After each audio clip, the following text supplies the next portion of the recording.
Hello दोस्तों, आप सभी का स्वागत है एस्ट्रो गुरु चैनल पर। मैं आपके लिए लेकर आया हूं टैरो विद कृष्ण में आज एक नया सेशन। और आज 8वां भाग है राशि का, यानी कि 8वीं राशि का नंबर आज है वृश्चिक स्कॉर्पियो। तो स्कॉर्पियोस का 2022 कैसा रहेगा, आज इसी टॉपिक को कवर करूंगा। इसके पहले 7 वीडियो 7 राशियों के लिए ऑलरेडी आ चुके हैं, जिनके लिंक डिस्क्रिप्शन में दिए गए हैं, आप देख सकते हैं। तो वृश्चिक राशि यानी स्कॉर्पियोस, तैयार हो जाइए अपनी रीडिंग के लिए और जानने के लिए कि आपका 2022 कैसा रहेगा, कैसा रहने वाला है ये साल। हर बार की तरह 3 पाइल्स इस बार भी आपके लिए बनाई गई हैं, जो आपकी स्क्रीन पर अब एक साथ प्रदर्शित की जा रही हैं। थॉट टैरो डेक से ये तीनों पाइल्स, ये तीनों कार्ड्स लिए गए हैं पाइल के रूप में। 8 of the cups pile number 1 रहेगा, 8 of the swords pile number 2 रहेगा और 8 of the wands pile number 3 रहेगा। तो तीनों कार्ड्स आपके सामने स्क्रीन पर एक साथ शो आउट किए जा रहे हैं। जो कार्ड आपको अट्रैक्टिव लगता हो, जो कार्ड आपको अपनी ओर आकर्षित कर रहा हो, जिस कार्ड के साथ आपको अपना लगाव महसूस होता हो, या जो कार्ड आपको पहली ही नज़र में भा गया हो, उसे अपनी पाइल मान लें और उसी के अकॉर्डिंग आज की इस वीडियो को देखें, इस रीडिंग को देखें।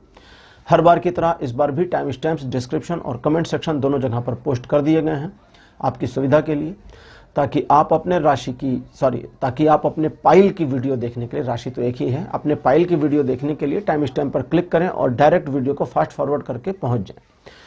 तो वीडियो शुरू करने से पहले आप सभी को बता दूं कि मैं प्रोफेशनल टैरो रीडर भी हूं। तो आपकी स्क्रीन पर ये जो नंबर आ रहा है, आप इसके ऊपर कांटेक्ट कर सकते हैं अगर आपको मुझसे पर्सनल रीडिंग और सेशन चाहिए तो चलिए आज की वीडियो को शुरू करते हैं और आपकी पाइल में मिलते हैं।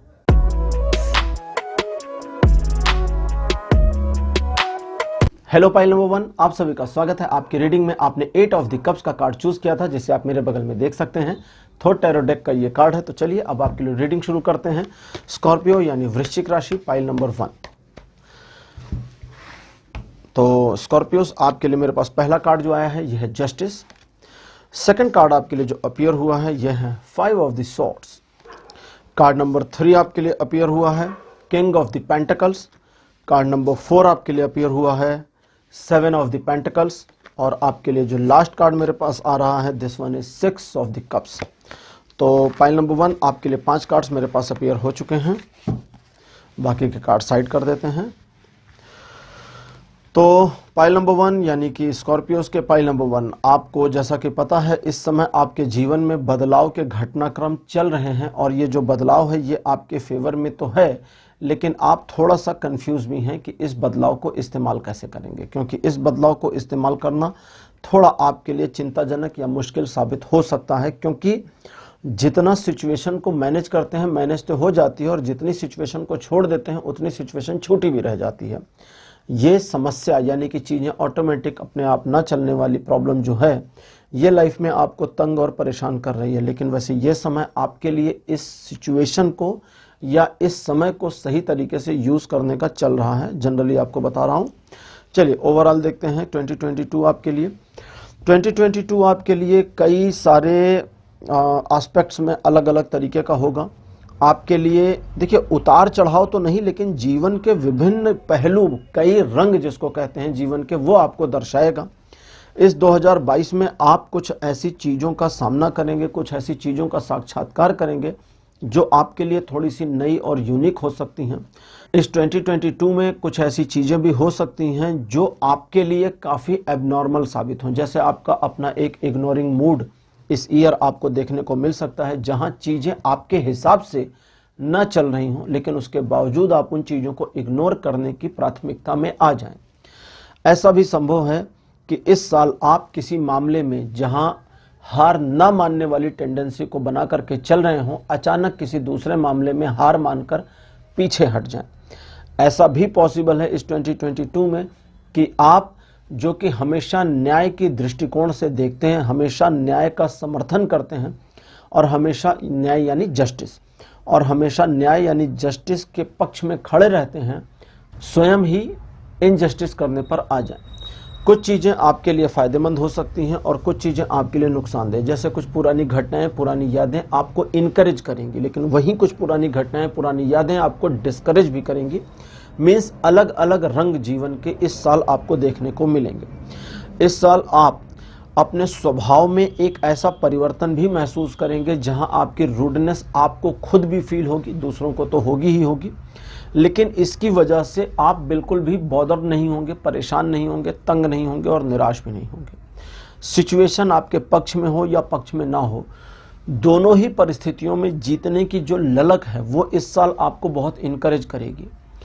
और इस साल आप अगर हार ना मानने वाली टेंडेंसी को लेकर के आगे बढ़ते हैं तो अपने जीवन के उन लक्ष्यों को प्राप्त करने में सफल भी हो सकते हैं जो अभी आपके लिए दुरूह यानी कि डिफिकल्ट महसूस हो रहे हैं। एक और चीज, इस पूरे साल में सिचुएशन कितनी भी अच्छी या बुरी दोनों हो, ठीक है, कुछ भी हो, लेकिन आपके अपने मूड में एक सीक्वेंस बना रहेगा। आपका अपना जो मूड है वो नॉर्मल, स्टेबल और पॉजिटिव बना रहेगा, जो आपके लिए बहुत बढ़िया बात है।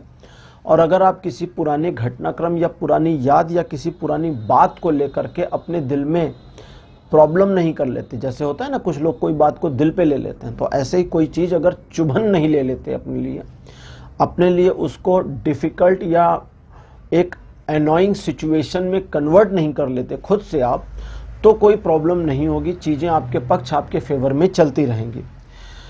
और इसके अलावा व्यापारिक मामलों और इन्वेस्टमेंट के लिए ये साल बहुत बढ़िया रह सकता है। चीज़ें इस साल आपके पक्ष में इकोनॉमिकली मूव हो जाएंगी और आपकी कुछ उम्मीदों पर आप खरे उतर सकते हैं और अपने आप को आगे ले जाने में सक्षम हो सकते हैं।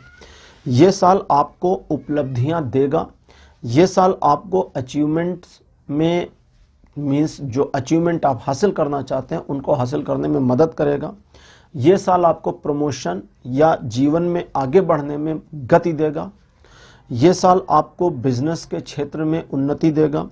ये साल धन के मामले में आपको कई पायदान ऊपर ले जाएगा, लेकिन यही साल है जो आपको मजबूर करेगा कि किसी एक मामले में आप सरेंडर कर दें, डिप्रेस हो जाएं, निराश हो जाएं। यही साल है जो आपको डिप्रेस भी करेगा किसी एक मामले में, निराश भी करेगा किसी एक मामले में, और इस कदर तोड़ देगा कि उस सिचुएशन में हार मानने के अलावा आपके पास कोई रास्ता नहीं बचेगा। यही साल है जो आपको न्यायप्रियता की ओर तो ले जाएगा, लेकिन किसी एक मामले में जहां आपका अपना स्वार्थ सिद्ध हो रहा हो, अन्यायी बनने में भी मजबूर कर देगा और आपको वो अन्याय करना भी पड़ जाएगा। देखिए, कभी कभी क्या होता है कि सिचुएशन इस तरह से मूव करती हैं जब उस मोमेंट में आप अपने आप को रेजिस्ट नहीं कर सकते हैं। जब तक चीज़ें आपसे कभी कभी नहीं जुड़ी होती हैं, न्यायप्रियता बहुत अच्छी लगती है, लेकिन जब सिचुएशन आपसे जुड़ जाती है और उस न्यायप्रियता से आपका नुकसान हो सकता है, तो फिर वहाँ पर न्याय के प्रति जो लगाव या झुकाव या आकर्षण है वो कम हो जाता है और वो सिचुएशन आपके साथ इस साल आ सकती है। फिर भी बहुत सारे मामलों में ये साल आपके लिए बहुत बढ़िया रहेगा, बहुत अच्छी उपलब्धियां लेकर आ रहा है और आपको बहुत सक्सीड भी करेगा। आइए अब देखते हैं जीवन के अलग अलग एस्पेक्ट्स के ऊपर ओशो जेन टैरो कार्ड की क्या ओपिनियन आपके लिए आती है।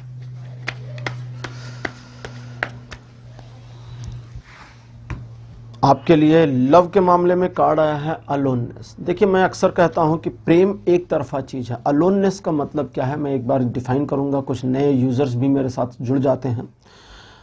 एक होता है लोनलीनेस, एक होता है अलोननेस। एक होता है अकेलापन और एक होता है अकेले।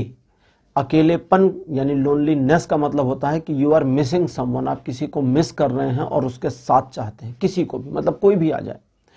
और अलोननेस या अकेलापन का मतलब होता है कि आप अकेले ही रहना चाहते हैं, अपने अलोननेस में आप हैप्पी हैं, खुश हैं। अब अगर कोई बीच में आता है तो वो इंटरफेरेंस होगी। तो आप अपने प्रेम के मामले में एक तरफा अपनी साइड से कंप्लीट चलें। अगर आप प्रेम के मामले में अपनी साइड से कंप्लीट चलते हैं तो आपके लिए कोई डिफिकल्टी नहीं होगी। लेकिन अगर आप एक्सपेक्टेशन रखते हैं कि सामने वाली या सामने वाला भी मुझे प्यार करे या मेरे प्यार में बढ़ जाए, तो आपके लिए डिफिकल्ट सिचुएशंस उत्पन्न हो सकती हैं। वैवाहिक मामलों में जीवन साथी से ज़्यादा अपेक्षा रखना भी नुकसानदेह होगा, इसलिए थोड़ा न्यूट्रल बने रहें। इस ईयर पाइल नंबर 1, अगर आप लव के मामलों में न्यूट्रल रहते हैं, थोड़ा सा कम हलचल करते हैं, तो आपके लिए चीज़ें बेहतर रहेंगी। फैमिली के इशू पर आपके लिए कार्ड आया है कंप्रोमाइज़। देखिए, फैमिली के मामले में आप परिवार के चाहतों और ख्वाहिशों का अगर ध्यान रखते हैं और उस मामले में जब परिवार का हित हो और परिवार के हित के लिए आप कहीं किसी मामले में अपने आप को थोड़ा डाउन करते हैं तो ये कुछ नुकसानदेह चीज़ नहीं है। लेकिन ये तभी करना है जब परिवार भी आपके लिए कुछ कर रहा हो। ऐसा नहीं कि सब आप ही कर रहे हैं और परिवार को कोई परवाह नहीं है, ऐसा नहीं करना है। अगर परिवार आपके लिए कहीं कहीं झुकता है तो आपको भी परिवार के लिए झुकना चाहिए। कहीं कहीं परिवार अगर आपको सपोर्ट कर रहा है थोड़ा सा वाइड जाकर, तो बिल्कुल आपको वाइड जाने की ज़रूरत है। बिल्कुल मिरर करना शुरू कर दीजिए अपनी फैमिली को। अगर परिवार के मामले में किसी तीसरे पर्सन के इन्वॉल्वमेंट की बात आती है तो आपको अपनी ईगो और अपनी प्राइड का ध्यान नहीं रखना चाहिए। लेकिन अगर आपका अपना और परिवार का, दो लोगों का केवल मामला चल रहा है, तो उस मामले में आपको अपनी ईगो और अपने प्राइड पर भी थोड़ा कंसंट्रेशन करना चाहिए। इस साल पारिवारिक मामलों में आपके द्वारा उठाए गए कदम आपके लिए और परिवार के लिए बेनिफिशियल तो होंगे, लेकिन इसके बावजूद परिवार में थोड़ा कलह या क्लेश का माहौल बन सकता है। और ये क्लेश या क्लैश का जो माहौल होगा, इसे सिचुएशनली हैंडल किया जा सकता है और इसे इम्प्रूव भी किया जा सकता है कि ये आपके पक्ष में मुड़ जाए। लेकिन अगर चीज़ें आपके पक्ष में नहीं आती तो वहाँ आपका न्यूट्रल होना आपके लिए बड़ा फायदेमंद और हितकारी साबित होगा। फिनेंशियल मामलों में आपके लिए रीबर्थ का कार्ड आया है। रीबर्थ का कार्ड कहता है कि फाइनेंस के वो मैटर्स जो आपके जीवन में परेशानी का सबब बन गए थे, उन प्रॉब्लम्स से निकलने का कार्यक्रम इस साल हो सकता है। यह है पॉइंट 1। पॉइंट 2 है, अगर कहीं आपके पैसे फंसे हैं तो वो पैसे भी आप अगर कोशिश करते हैं, कंडीशन आई है कि अगर आप कोशिश करते हैं तो निकल सकते हैं, इसके चांसेस अच्छे हैं। इन चीज़ों के अलावा आपका फिनांस कितना अच्छा है कितना बुरा है, दोनों ही कंडीशन में लोगों को जानकारी कम से कम दें, हो सके तो ना दें। आप अगर चीज़ों में प्रिटेंड करते हैं, थोड़ा दिखावा करते हैं और अपने दिखावे की वजह से आपको पर्सनली फ़ायदा हो रहा है, तो उस चीज़ को कंटिन्यू करें, उसमें जेन्युइनिटी की ज़रूरत नहीं है। लेकिन यहाँ ये भी है कि शीव्ड फेस बने रहना बहुत फ़ायदेमंद होगा। शीव्ड फेस का मतलब एक बनावटी चेहरा बना करके कि आप बड़े इनोसेंट मासूम से व्यक्ति हैं, ऐसा बने रहना, ऐसा दिखावा करना आपके लिए फ़ायदेमंद होगा, क्योंकि इस चीज़ से लोगों की थोड़ी सिंपैथी आपको गेन हो जाएगी और उस सिंपैथी का फाइनेंशियल मामलों में आप बेनिफिट उठा पाएंगे। ऑक्यूपेशन की बात करते हैं। ऑक्यूपेशन के लिए आपके लिए कार्ड आया है कंपैरिजन। कंपैरिजन का कार्ड कहता है कि आप जिस भी व्यवसाय में हैं, जॉब कर रहे हैं या एक बिजनेस रन कर रहे हैं, उस व्यवसाय में अपने आप की तुलना किसी भी व्यक्ति से करने की ज़रूरत नहीं है। क्योंकि अगर आप तुलनात्मक अध्ययन या तुलनात्मक विषयों में नहीं जाते हैं तो सिचुएशन आपके कंट्रोल में होगी। लेकिन अगर आप अपनी तुलना करने लगते हैं या किसी व्यक्ति को अपने से बेहतर या अपने से कमतर मानने लगते हैं तो वो कंपैरिजन आपको तोड़ने का काम कर देगा। क्योंकि अगर आप किसी को बेहतर मानते हैं तो निराश होंगे और किसी को खुद से कमतर मानते हैं तो ओवर कॉन्फिडेंट हो जाएंगे। वो दोनों ही कंडीशंस आपके लिए फ़ायदेमंद नहीं है। तो आपको क्या करना है, देखिए एक छोटी सी चीज़ समझिए कि अगर आपका कोई व्यापार है या आपकी कोई जॉब है तो वो आपकी जॉब है, वो किसी दूसरे की नहीं है। आपके व्यापार में आपकी परफॉर्मेंस या आपकी जॉब में आपकी परफॉर्मेंस ही तय करती है कि आपका ग्रोथ रेट क्या होगा। और उस ग्रोथ रेट पर आप दूसरों के साथ अपनी तुलना नहीं कर सकते, क्योंकि दूसरे व्यक्तियों की ग्रोथ रेट उनके कर्मों के ऊपर डिपेंड कर जाती है। लेकिन आपका जो होना है, यानी कि आप जो हैं वही रहेंगे। मीन्स अगर आप अपने बिजनेस या जॉब में इस साल कुछ नया चाहते हैं या कुछ ऐसा चाहते हैं जो और बेनिफिशियल हो, तो सिर्फ व्यापार या जॉब के ऊपर फोकस नहीं करना है, अपने माइंडसेट पर फोकस करना है कि आप हैं कौन और कर क्या रहे हैं। इस चीज़ पर जब काम करेंगे और अपने माइंडसेट को अपने बिजनेस या अपने जॉब के साथ पूरा सिंक कर लेंगे तो आपकी ग्रोथ को कोई रोक नहीं सकता। अब बात करते हैं एजुकेशन की। ट्रस्ट का कार्ड आया है आपके लिए। एजुकेशनल मामलों में आप खुद के ऊपर अगर विश्वास नहीं रख पाएंगे तो समस्या है। अगर आपका विश्वास, आत्मविश्वास खुद के ऊपर पूरा पुख्ता हो जाता है तो आप समस्याग्रस्त नहीं होंगे, बहुत फायदे में रहेंगे। अपने ऊपर जितना विश्वास होगा, और सिर्फ विश्वास ही नहीं चाहिए, विश्वास भी ऐसा विश्वास चाहिए जो पढ़ाई लिखाई या एजुकेशन के मामलों में आपको रिस्क लेने से रोके नहीं, घबराहट ना लाए। अगर उस तरह का विश्वास आप ले आते हैं तो इस साल एजुकेशन के मामले में आप बड़े सक्सीड होंगे, बहुत फ़ायदे में रहेंगे। लेकिन यही विश्वास अगर आपने कमज़ोर कर लिया तो गड़बड़ होगी। इन चीज़ों के अलावा दूसरों पर एजुकेशन के मामले में विश्वास करने से बचना होगा। दूसरे व्यक्ति आपको जो सलाह देते हैं, उनकी सलाह, आपके टीचर हों, आपके मेंटर हों, आपकी फैमिली हो, आपके फ्रेंड्स हों, उनकी सलाह को सुन लें और उनकी सलाह का एनालिसिस करें, ठीक से समझें, निचोड़ें उसमें से कि क्या आपके लिए है। और अगर आप ये कर पाएंगे तो आपके लिए एजुकेशन के मामले बड़े फायदेमंद होंगे। अब लेते हैं आपके हेल्थ का इशू। आपके लिए कार्ड आया है अवेयरनेस। ये कार्ड अपने आप में सब कुछ कह देता है। हेल्थ के मामले में आपकी अवेयरनेस ही आपको इम्प्रूव करेगी। इस साल हेल्थ इश्यूज हो सकते हैं, कुछ मामले में ऐसे इश्यूज भी हो सकते हैं जहां आपको मेडिकल ट्रीटमेंट या मेडिकल हेल्प की ज़रूरत पड़े। कुछ ओल्ड एज लोगों को हॉस्पिटलाइज होना भी पड़ सकता है, लेकिन ये सारी चीज़ें टाली या रोकी जा सकती हैं अगर आप अपने आप में कॉन्शियस रहते हैं। जब तक आप अपने आप में कॉन्शियस नहीं होंगे, जब तक आप अपने आप में अवेयर नहीं होंगे और जब तक आप अपने आप में चेतेंगे नहीं, तब तक चीज़ें आपके पक्ष में मूव नहीं होंगी। आपकी हेल्थ में कोई इशू ज़्यादा नहीं है, लेकिन वो इश्यूज जो छोटे मोटे भी हैं उनको भी मैनेज किया जा सकता है, एक चीज़। और दूसरी चीज़, आपकी हेल्थ को और ज़्यादा बेटर किया जा सकता है कि आपके लिए प्रॉब्लम्स फ्यूचर में ना आएँ। और इसके लिए आपको अपने आप को थोड़ा सा गौर से, ध्यान से देखना होगा। हो सके तो दूसरों की नज़र से देखना होगा कि आपका फिजिक कैसा है, आपकी अपनी पर्सनैलिटी कैसी है और आपका अपना माइंडसेट कैसा है। आपकी पर्सनैलिटी, माइंडसेट और फिजिक, ये तीनों चीज़ें आपकी हेल्थ में ही आती हैं। क्योंकि आपके फिजिक में प्रॉब्लम है तो समस्या है, माइंडसेट आपका सही नहीं तो समस्या है, और अगर आपकी पर्सनैलिटी बेटर नहीं है, आप लुक लाइक अच्छे नहीं दिखते तो भी गड़बड़ है।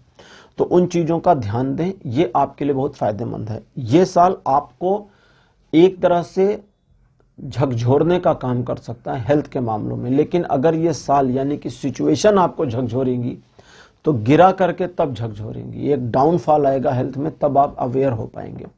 तो आपको सजेस्ट करता हूं कि डाउनफॉल का वेट ना करें, पहले ही अवेयर हों और डाउनफॉल को आने ही ना दें। ओके, पाइल नंबर 1 ये थी आपके लिए आज की रीडिंग। आज का विषय आपको कैसा लगा, अपने एक्सपीरियंस, अपने अनुभव कमेंट सेक्शन में लिखना मत भूलिएगा। इस वीडियो को लाइक करिए, शेयर करिए और चैनल को सब्सक्राइब जरूर करिए। अगले वीडियो में आपसे फिर मुलाकात करूंगा, तब तक के लिए बाय बाय।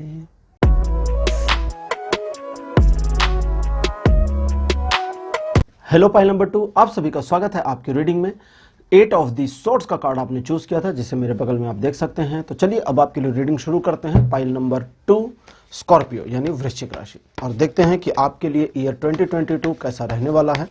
आपके लिए आपके लिए क्या आ रहा है। एक और रिशफलिंग, उसके बाद शुरू, ठीक है। चलिए, आपके लिए मेरे पास पहला कार्ड अपीयर हुआ है 2 ऑफ द पेंटिकल्स का। कार्ड नंबर 2 आपके लिए जो आया है ये है 3 of the wands. Third number पर आपके लिए 2 ऑफ द वॉन्ड्स, और आपके लिए कार्ड नंबर 4 अपीयर हुआ है द हैंग्ड मैन, और आपके लिए लास्ट कार्ड मेरे पास जो आया है ये है the moon. Pile number 2 Scorpios.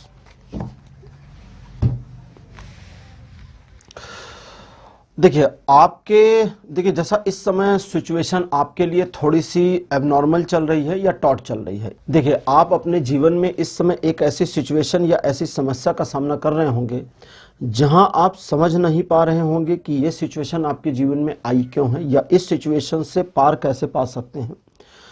आगे का फ्यूचर आपको थोड़ा अंधकार में दिखता है। पास्ट में जो चीज़ें हुई उनमें जिन चीज़ों में आपका कंट्रोल नहीं था, उस कंट्रोल ना होने के बाद, मतलब अब चूंकि उन चीज़ों में आपका नियंत्रण नहीं था तो आप कुछ कर नहीं सकते थे। हालांकि जिन चीज़ों में नियंत्रण था उसे भी नियंत्रित नहीं कर पाए। तो खैर, सिचुएशन जो बनी हुई है करंट में, वो करंट सिचुएशन तो है ही है। फिलहाल अब चलते हैं आपके 2022 के पूरे सफ़र पर। पहली चीज़, फाइनेंशियल मामलों में ये साल आपको ग्रोथ दे सकता है। मैंने कैन कहा, दे सकता है, मीन्स मे बी पॉसिबल ये आपको ग्रोथ ना भी दें। तो इस साल आपके लिए ज़्यादा जरूरी होगा कि फाइनेंशियल मामलों में एक चीज़ के ऊपर कंसंट्रेट करें।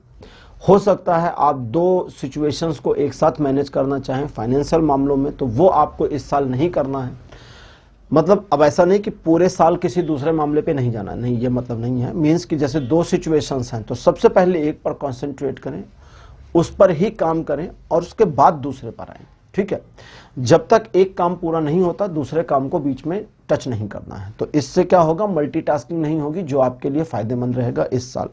लेकिन इस साल आपको एक प्लान बनाना चाहिए, और प्लान बनाने के लिए सबसे ज़्यादा ज़रूरी है कि आप एक फ्यूचरिस्टिक पॉइंट ऑफ व्यू लें, एक फ्यूचरिस्टिक विज़न लें कि आपको अपने प्लान में क्या करना है, क्या फ्यूचर में आप करेंगे, किस तरह से अपने जीवन को आगे ले जाएंगे, बिजनेस को ग्रो करेंगे या जॉब में क्या करेंगे, वटेवर जो भी चीज़ें हैं। तो एक पूरा ब्लूप्रिंट टाइप की चीज़ है, आपको आगे की बनानी है। ये एग्जैक्ट वैसा नहीं है जैसा मैं टारगेट कहता हूं अक्सर बनाने को कि पिन पॉइंटेड टारगेट बनाइए, नहीं, ये वैसा नहीं, ये एक रफ आइडिया है, ठीक है। तो थोड़ा दोनों में डिफरेंस है।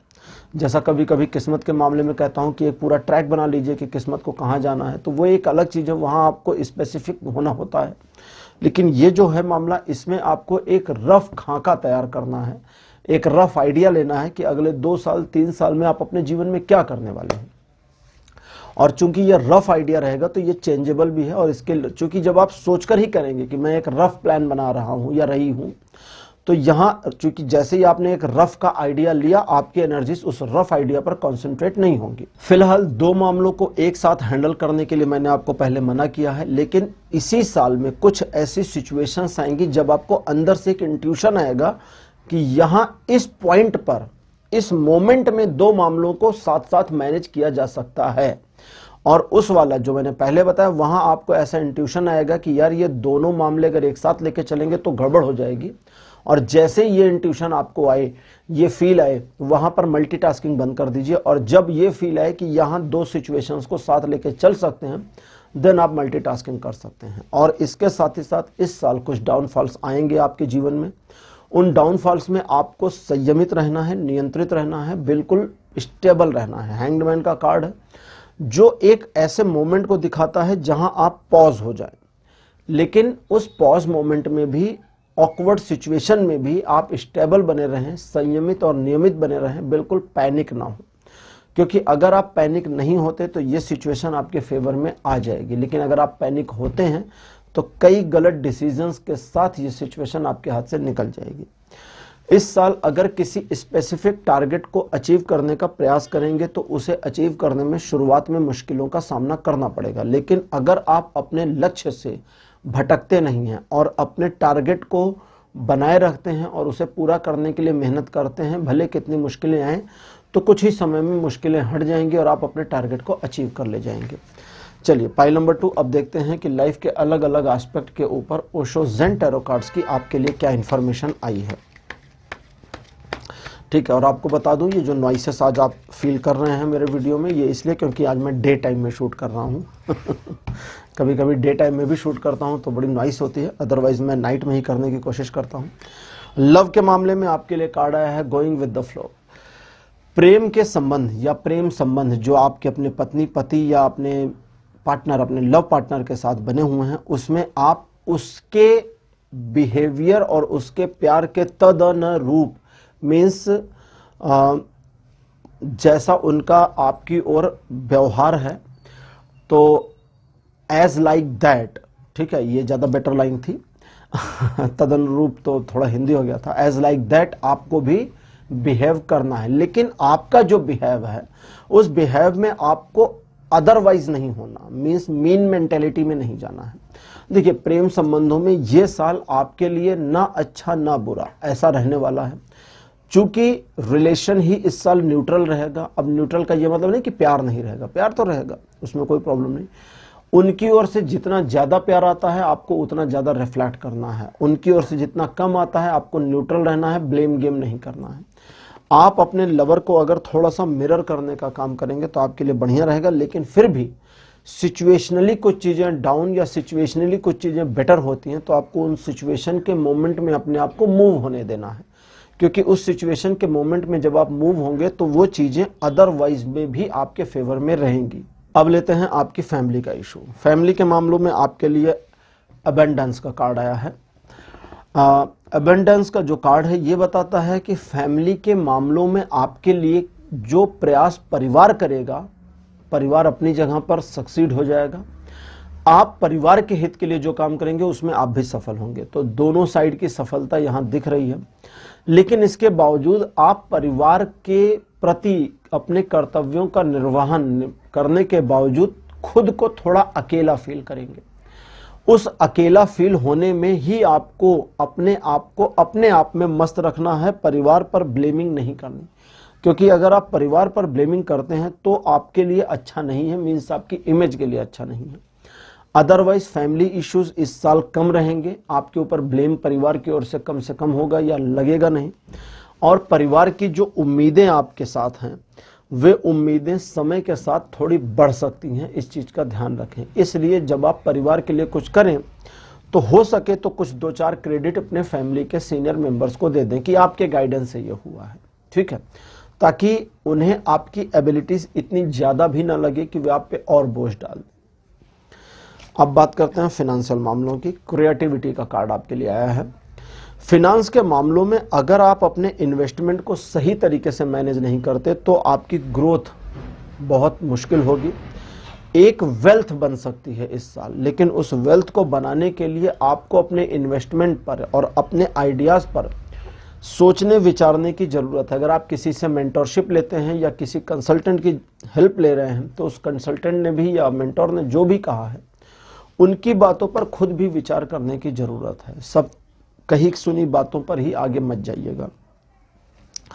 इसके अलावा फाइनेंशियल मामलों में ग्रोथ दिखती है। आपके लिए ये साल आर्थिक रूप से काफ़ी ज़्यादा उन्नतिकारी हो सकता है। अब बात करते हैं आपके ऑक्यूपेशन यानी कि जॉब वगैरह की। बियॉन्ड इल्यूशन बियॉन्ड इल्यूशन का जो कार्ड है ये बताता है कि ऑक्यूपेशन या अपने जॉब के या जो भी आप अर्निंग के लिए करते हैं उसमें आप अगर अपनी कल्पनाशीलता को थोड़ा वाइड ले जा सकते हैं तो आपके लिए बहुत फायदेमंद रहेगा। जॉब या बिजनेस के मामलों में आप जितना वाइड सोच सकते हैं उतना वाइड सोचें, क्योंकि आपके सोचने के ऊपर ही डिपेंड करेगा कि आप आगे ग्रो करेंगे या नहीं करेंगे। अगर आप किसी वाइड थिंग को सोचते हैं और आपको लगता है कि आप इस लेवल तक ग्रो कर सकते हैं तो उसके लिए मेहनत शुरू करें और काम करें। एक्चुअली इस साल आप ग्रो कर जाएंगे, ये आपके लिए बताया है ऑक्यूपेशन में। अब एजुकेशन के मामले में आपके लिए कार्ड आया है ट्रस्ट का। देखिए, पढ़ाई लिखाई एजुकेशन के मामले में आपका अपने ऊपर पूरा विश्वास अगर नहीं है तो आपके लिए समस्या है। तो अपने ऊपर पूरा विश्वास रखें, ट्रस्ट करें, पहली चीज़। दूसरी चीज़, आपके जो मेंटोर हैं, जो आपके टीचर्स हैं, उन पर भी पूरा ट्रस्ट रखें। वो जो आपको गाइड करते हैं उसके अकॉर्डिंग ही चीज़ों को करने का प्रयास करें। और आपने अपने आप से जो प्रॉमिस किया है एजुकेशन मामलों में, उन प्रॉमिसेस पर पूरा उतरें। अपने आप से जो प्रॉमिस किया है, जैसे आप अपने आप से करते हैं ना कि रोज़ मैं इतनी देर पढ़ूंगी, तो वो करिए, क्योंकि अपने प्रॉमिस को तोड़ना अपने आप को सेल्फ कॉन्फिडेंस में लूज करने जैसा होता है। अब बात करते हैं आपके हेल्थ इश्यूज़ की। हेल्थ के मामले में आपके लिए लेटिंग गो का कार्ड आया है। हेल्थ के मामले में ज़्यादा परेशान होने की ज़रूरत नहीं है। हेल्थ के मामले में आप जितना ज़्यादा परेशान होकर काम करेंगे उतना प्रॉब्लम में फंसेंगे। हेल्थ के मामले में चीज़ों को जितना इजी ढंग से मैनेज करेंगे उतना आपके लिए फ़ायदेमंद रहेगा। हेल्थ के कई इश्यूज़ ऐसे होते हैं, या हेल्थ इश्यूज़ में जो आपकी अपनी हेल्थ है, लगभग ज़्यादातर लोगों को पता होता है कि क्या चीज़ उन्हें नुकसान करती, क्या फ़ायदा करता है, क्या करना है, क्या नहीं करना है। तो जो चीज़ें आपको पता है उन चीज़ों के साथ अपने आप को बाउंड करें, और जो चीज़ें आपको हार्म करती हैं, नुकसान करती हैं, उन चीज़ों से खुद को दूर करें। आप बहुत ज़्यादा इस साल एक्सरसाइज, डाइटिंग या अदर हेल्थ एडवाइजेस के बारे में ज़्यादा परेशान ना हो। न्यूट्रल और मिडिल वे लेना बहुत फ़ायदेमंद इस साल रहेगा, क्योंकि अगर आप बहुत ज़्यादा बॉदर करेंगे, बहुत ज़्यादा परेशान होंगे, बड़े प्रिकॉशन लेंगे, तो वो भी आपकी हेल्थ को ख़राब कर देगा। इसलिए चीज़ों को मैनेजेबल ढंग से, न्यूट्रलाइज ढंग से हैंडल करने का प्रयास करें। तो पाइल नंबर 2 ये थी आपके लिए आज की रीडिंग, आज का विषय, आज का वीडियो। आपको कैसा लगा? अपने एक्सपीरियंस, अपने अनुभव कमेंट सेक्शन में लिखना मत भूलिएगा। इस वीडियो को लाइक करिए, शेयर करिए और चैनल को सब्सक्राइब जरूर करिए। अगले वीडियो में आपसे फिर मुलाकात होगी, तब तक के लिए बाय बाय।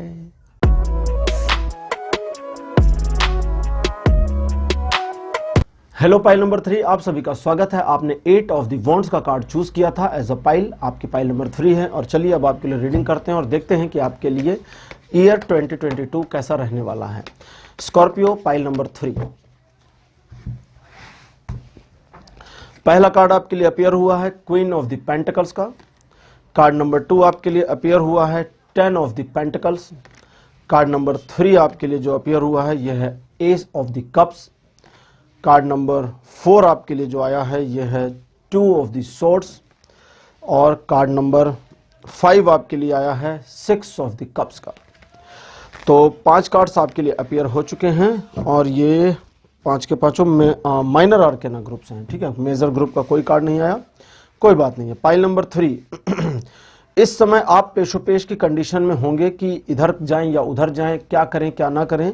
एक ऐसी सिचुएशन जिसे आप मैनेज करने की कोशिश करना तो चाहते हैं लेकिन कर नहीं सकते क्योंकि सिचुएशन अब हाथ से निकल चुकी है। उसी सिचुएशन को मार्क करके अब आपके 2022 के बारे में प्रिडिक्ट कर रहा हूं।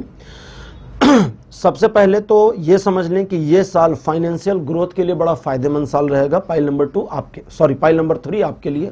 अगर किसी नए काम को शुरू करना चाहते हैं तो ये साल आपके लिए बढ़िया रहेगा, लेकिन कुछ पुरानी कड़वी यादें आपको परेशान कर सकती हैं और उन यादों के साथ में आप अपने आप को अगर सिंक करते हैं, अपने आप को उसमें इन्वॉल्व कर ले जाते हैं, तो आप अपने इन्वॉल्वमेंट से अपने आप को और ज़्यादा तंग करेंगे, उन यादों का सिलसिला एक बना लेंगे और वो परेशानी बन जाएगी।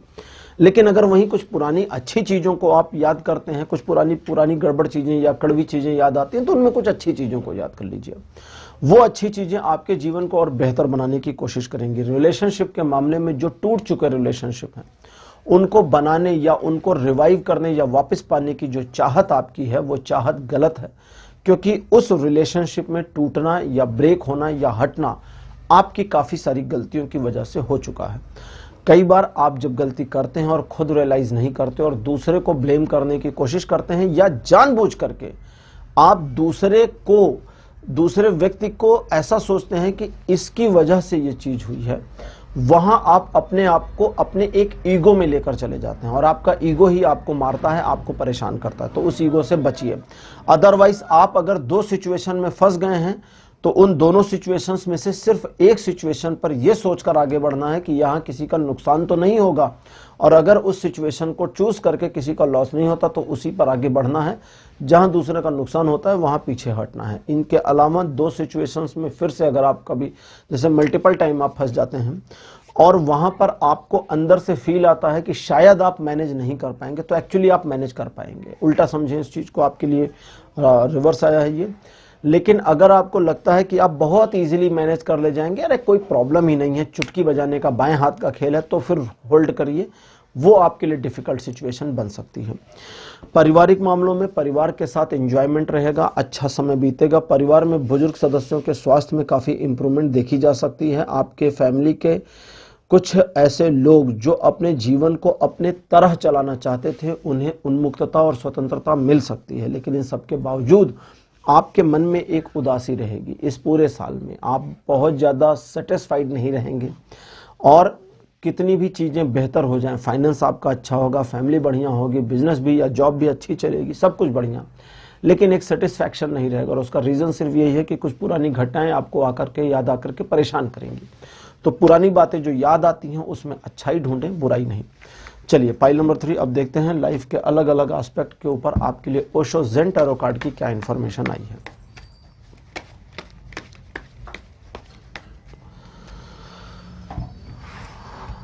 लव रिलेशनशिप के ऊपर आपके लिए पहला कार्ड आया है एग्जॉशन का। प्रेम संबंधों में जो गलतियां, गिल्ट या ऐसी सिचुएशंस या ऐसी यादें हैं जो आपके प्रेम संबंधों को खराब कर सकती हैं, उन्हें भूल जाएं, उन्हें निकालें अपने दिल से, क्योंकि उन्हें कैरी करना, कंटिन्यू करना आपके लिए बढ़िया नहीं है। अपने लव रिलेशनशिप में इंप्रूवमेंट लाने के लिए आपको सिर्फ इतना ही करना है कि आपको कड़वाहट हटानी है। अगर आपके पार्टनर ने, आपके जीवन साथी ने कुछ गलती कर रखी है तो उस गलती के बारे में सोचना बंद कर दें। इसके अलावा अपने प्रेम संबंधों को और बेहतर करने की दृष्टिकोण से आपका वेट करना, इंतजार करना कि आपका पार्टनर या आपके जीवन साथी क्या करते हैं, ये बहुत बेहतर रहेगा। आपके जीवन साथी के द्वारा आपके ऊपर किए गए व्यवहार, आपके साथ किए गए व्यवहारों को सिर्फ रिफ्लेक्ट करने की कोशिश करें, थोड़ा मिरर करने का काम करें, तो आपके प्रेम संबंध अच्छे रहेंगे। लेकिन इस साल अगर आप अपने जीवन साथी को धोखा देते हैं खुद, या आपका जीवन साथी आपको धोखा देने की कोशिश करते हैं खुद, या आपके पार्टनर के साथ भी ऐसी धोखा देने वाली सिचुएशंस पैदा होती है जिसमें आप धोखा दे रहे हैं या वो धोखा दे रहे हैं, इस तरह की कोई भी सिचुएशन अगर आती है तो आपके लव रिलेशन इतने बुरी तरह खराब हो सकते हैं जिन्हें बचाना मुश्किल हो जाए। तो ये एक तरह की वार्निंग भी थी आपके लिए। फैमिली के मामले में आपके लिए करेज का कार्ड आया है। करेज का कार्ड कहता है कि परिवार के प्रति आपकी जो एक कहते हैं ना कि अनकंडीशनल लव है, उस अनकंडीशनल लव के बारे में लोग बिल्कुल भी सोचेंगे नहीं। आपके साथ सिचुएशन अच्छी है या बुरी है, लोगों को तो बस आउटपुट चाहिए कि आप क्या दे रहे हैं, बल्कि आपको वो देने में कितनी मुश्किलों का सामना करना पड़ा है इसके बारे में परिवार इस बार थोड़ा रूड रहेगा। परिवार के इस रूड बिहेवियर की वजह से आपका मन खिन्न हो सकता है, लेकिन आप अपनी हिम्मत नहीं तोड़ पाएंगे, हिम्मत हारेंगे नहीं और परिवार के प्रति लगे रहेंगे। पारिवारिक मामलों में उतार चढ़ाव बने रहेंगे, अप्स डाउन्स पूरे रहेंगे और परिवार के साथ आपके रिलेशन अच्छे और बुरे दोनों होते रहेंगे, मतलब बदलाव चलता रहेगा साल भर में। अब बात करते हैं आपके फाइनेंशियल मामलों की। पॉसिबिलिटीज नाम का कार्ड आपके लिए आया है। अगर आप किसी ऐसे टारगेट को बना लेते हैं फाइनेंस के मामले में जो थोड़ा दूर का टारगेट है, लेकिन कोशिश करते हैं कि वो दूर का टारगेट इसी 2022 में अचीव हो जाए, तो इसकी बहुत ज्यादा पॉसिबिलिटीज आ रही हैं।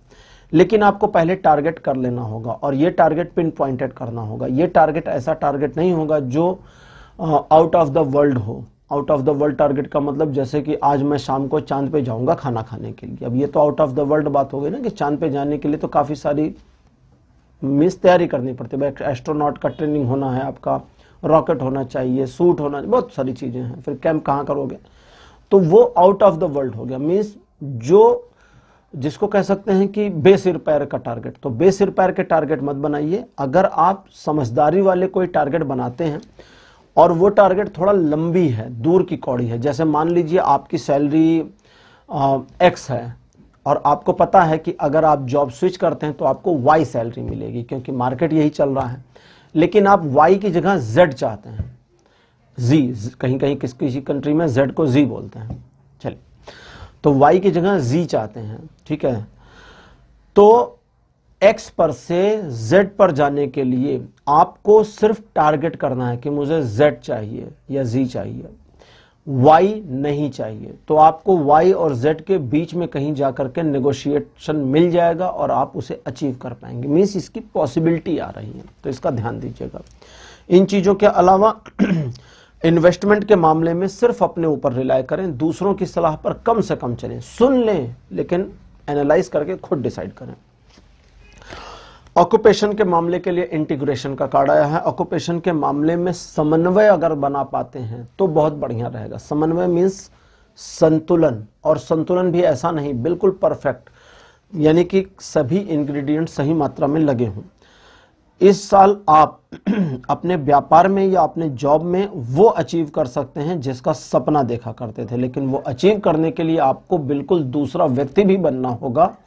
वो व्यक्ति बनकर आप अचीव नहीं कर सकते जो बनकर आप अचीव नहीं कर पा रहे। मीन्स ग्रो करना है अपनी पर्सनालिटी को भी, तभी आप अचीव कर पाएंगे। ग्रो करना है अपने स्किल सेट को भी, तभी आप अचीव कर पाएंगे। और ग्रो करना है अपने सराउंडिंग्स को भी। मीन्स अब ऐसा नहीं है कि आप व्यापार में बहुत आगे जाना चाहते हैं और फेलियर दोस्तों के साथ घूम रहे हैं, ठीक है। वे लोग जिनकी जॉब में कुछ भी नहीं हो रहा वो आपके दोस्त बने हैं, और जो तरक्की करते जा रहे हैं उनसे दोस्ती नहीं है। तो आपके सराउंडिंग्स जो हैं वो आपके माइंडसेट को बहुत ज़्यादा डिस्टर्ब कर देंगे और आप भी आगे नहीं जा पाएंगे। तो अपने सराउंडिंग्स पर भी इस साल ध्यान देना है। एजुकेशन के मामले में पाइल नंबर 3 आपके लिए क्लींजिंग द पास्ट आया है। एजुकेशनल मामलों में अगर कुछ गलतियां हो गई हैं, कुछ ऐसी समस्याएं एजुकेशनल मामलों में थीं जहां आपको लगता था कि अब आपका कैरियर खत्म हो सकता है, यानी कि पढ़ाई लिखाई के वजह से कैरियर चौपट हो सकता है, तो उस सारी सिचुएशन, उस सारी मनः स्थिति से बाहर निकलें और भविष्य को देखने की कोशिश करें। अगर आप आगे की चाह रखते हैं और आगे बढ़ना चाहते हैं तो एजुकेशनल मामलों में आपको अपने ऊपर और ज़्यादा रिलाय करना होगा और पुरानी चीज़ों से छूटना होगा। भले आपका पहले पढ़ने का, जैसे होता है ना, कभी कभी कुछ स्टूडेंट होते हैं जिनको पढ़ाई लिखाई में ज़्यादा मन नहीं लगता, तो आधा घंटे के स्लॉट्स में बैठते हैं। आधा घंटा भी बैठे, फिर 1 घंटा खेले, फिर आधा घंटा बैठे, फिर 1 घंटा खेले। और अगर आप इस 2022 में एक प्लान करके रखे हैं कि इस साल मुझे खेलना कम है, पढ़ना ज़्यादा है, और जो पढ़ना है वो कंसिस्टेंट पढ़ना है, मतलब 3 घंटे 4 घंटे लगातार, तो वो चीज एक्चुअली अचीव हो पाएगी। और वो न सिर्फ अचीव हो पाएगी बल्कि वो आपके लिए फायदेमंद हो पाएगी। लेकिन अगर आप कैजुअल मोड में आ गए तो आप अपने पुराने ढर्रे को ही कंटिन्यू कर पाएंगे और नया परिवर्तन नहीं ला पाएंगे। तो इसलिए कैजुअल मोड में ना आए, पुराने से छूटने का प्रयास करें ताकि आगे जा सके। हेल्थ के मामलों में आपके लिए द रेबेल का कार्ड आया है, बहुत प्यारा कार्ड आया है। हेल्थ इश्यूज में ये कार्ड कहता है बिल्कुल चेतावनी के पॉइंट पर अब आप आ गए हैं और अब गलती की गुंजाइश नहीं है और आपकी गलती बर्दाश्त नहीं की जाएगी। मींस अगर आप अपनी डाइट पर कंट्रोल नहीं कर पा रहे तो बिल्कुल कंट्रोल शुरू कर दीजिए जनवरी 2022 से। अगर आप, या अभी से जब से आप इस वीडियो को देख रहे हैं, अगर आप अपनी हेल्थ को लेकर के उतना कॉन्शियस नहीं है तो कॉन्शियस हो जाइए। अगर आपको अपनी हेल्थ को लेकर के बहुत ज़्यादा कैजुअलनेस है तो उस कैजुअलनेस से बाहर निकल आइए। अगर हेल्थ को लेकर के कहीं आपको डाउट है तो उस डाउट के बारे में मालूम करिए कि इसका अल्टीमेट क्या है, यानी कि फ्यूचर में कहाँ तक ये डाउट सही हो सकता है मेरा, कहाँ तक झूठ। अगर आप अपनी हेल्थ को लेकर के कैजुअल मोड में रहे, पाइल नंबर 3 अगर आप हैं, तो आपके लिए बड़ी मुसीबतें हो सकती हैं इसी साल 2022 में। लेकिन अगर आप अपनी हेल्थ को लेकर कॉन्शियस हो जाते हैं तो ड्रामेटिकल चेंजेस भी आ सकते हैं। ड्रामेटिकल चेंजेस मीन्स आपकी हेल्थ में वो इम्प्रूवमेंट इस साल आ सकता है जिसके बारे में सिर्फ कल्पना की जा सकती है और आप अपनी हेल्थ को लेकर बहुत ज़्यादा इम्प्रूवमेंट प्राप्त कर सकते हैं। इस चीज़ का आपको ध्यान रखना होगा कि अगर आप किसी ऐसे व्यक्ति के प्रभाव में आ जाते हैं जो हेल्थ वाइज आपको मिसगाइड कर रहा है या कर रही है और आपको पता है कि उसकी सलाह अच्छी नहीं है, लेकिन फिर भी किसी भी वजह से, कभी कभी होता है दूसरे के रिस्पेक्ट करते हैं या फ्रेंड है इसलिए बात मान जाते हैं, तो आप अपनी हेल्थ के साथ खिलवाड़ करेंगे, वो काम नहीं करना है। इस चीज़ का ध्यान रखिए। तो पाइल नंबर 3 ये थी आपके लिए आज की रीडिंग कि आपके लिए 2022 कैसा रहेगा। आज का वीडियो, आज का विषय आपको कैसा लगा, अपने एक्सपीरियंस, अपने अनुभव कमेंट सेक्शन में ज़रूर लिखिए। इस वीडियो को लाइक करिए, शेयर करिए और चैनल को सब्सक्राइब करना मत भूलिएगा। अगले वीडियो में आपसे फिर मुलाकात करूंगा, तब तक के लिए बाय बाय।